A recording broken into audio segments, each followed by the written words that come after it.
The main storyline of the game is a linear narrative where we're kind of taking you through this really exciting story where the main character is finding out more about themselves and their background and how they belong to Pandora. The game is its own story. The game has its own, very elegant, very tragic narrative, and it is exclusive to Frontiers of Pandora. One thing that's really incredible about Jim's filmmaking is he paints in these unbelievably beautiful, broad strokes, where every single person in the world can understand Jim's themes.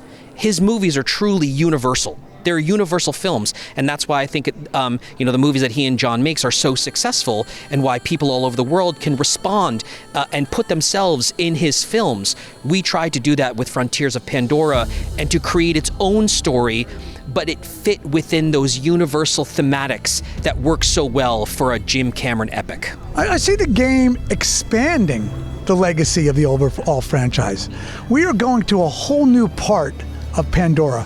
We are introducing people to 3 new clans in totally different, diverse environments. Just like we went and people met the Metcalina and fell in love with the Metcalina, I think people can go and fall in love with these other clans as well. We have completely new regions for the player to go to with new clans, new people, new stories. We see a little bit of a different side of the RDA as well.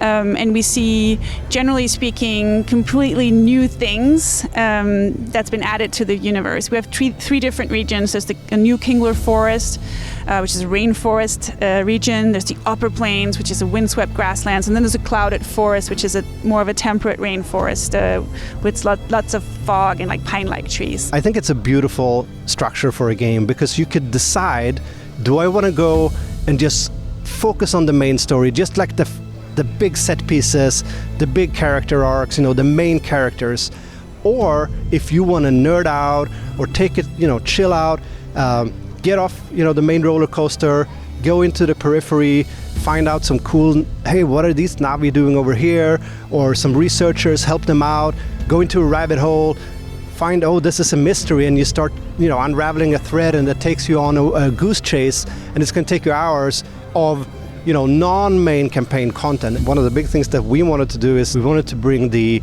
perspective of somebody that had sort of the indigenous perspective on the impact of the colonization in a way.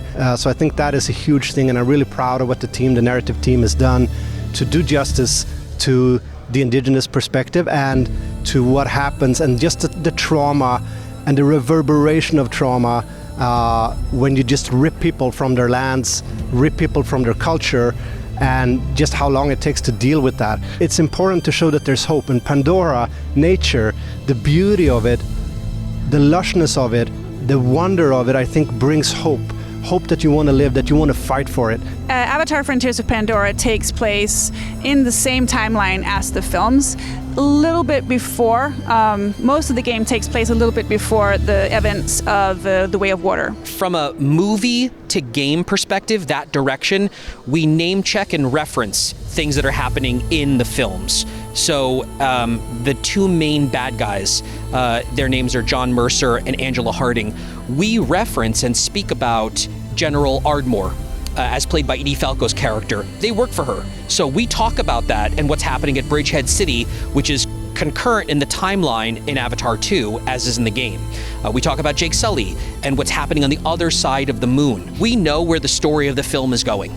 Jim has written every script. So he's written the scripts for 3, 4, and 5. So we have a general idea, more than general, of the framework of the rest of the Avatar sequels. James Cameron had very high-level involvement in Frontiers of Pandora.